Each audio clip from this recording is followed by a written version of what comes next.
Bonjour à tous et à toutes. Alors, nous aurons l'occasion ce Shabbat d'être tous réunis à la maison avec notre famille et nous devons faire l'effort de respecter le Shabbat scrupuleusement. Alors, je vais rapporter aujourd'hui quelques paragraphes de la Torah qui expliquent l'importance du Shabbat. Tout d'abord, c'est rapporté que tout celui qui respecte le Shabbat, c'est comme s'il a respecté toute la Torah entière. Également, c'est rapporté dans la Mechilta, Ki Tissa 31, que si quelqu'un respecte même un seul Shabbat, selon toutes ses règles, la Torah considère qu'il a observé chaque Shabbat depuis la création du monde jusqu'à la résurrection des morts.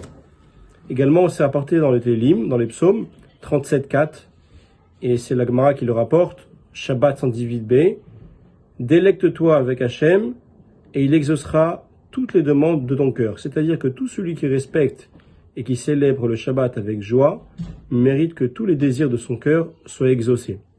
Également, c'est rapporté, Rabbi Lévi dit, si Israël observe un seul Shabbat, selon toutes ses règles, le Mashiach viendra immédiatement.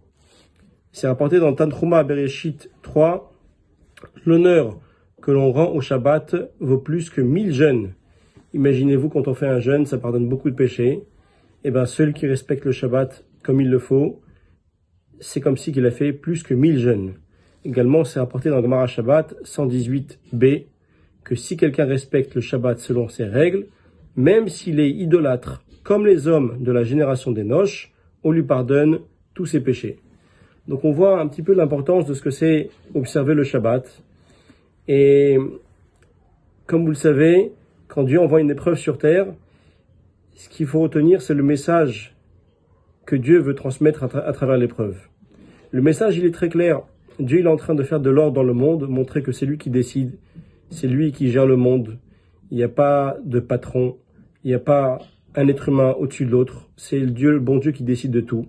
Et aujourd'hui, Dieu a fait en sorte que chacun se trouve à la maison, avec sa famille, et nous donne la possibilité de pratiquer les mitzvot, les commandements avec facilité. Il n'y a pas d'argument en disant « j'ai pas le temps, je peux pas, je suis fatigué, j'ai le travail ». Tous les arguments sont mis de côté. Aujourd'hui, Dieu fait en sorte que chaque personne se trouve à la maison avec sa famille et nous donne la possibilité de pratiquer les mitzvot avec facilité.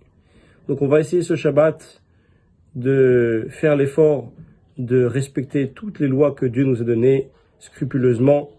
Et je voudrais remercier Deborah Amar pour toutes les campagnes et toutes les mitzvot qu'elle fait. Et toujours là à encourager les gens à travers les réseaux sociaux de respecter les lois que Dieu nous a données.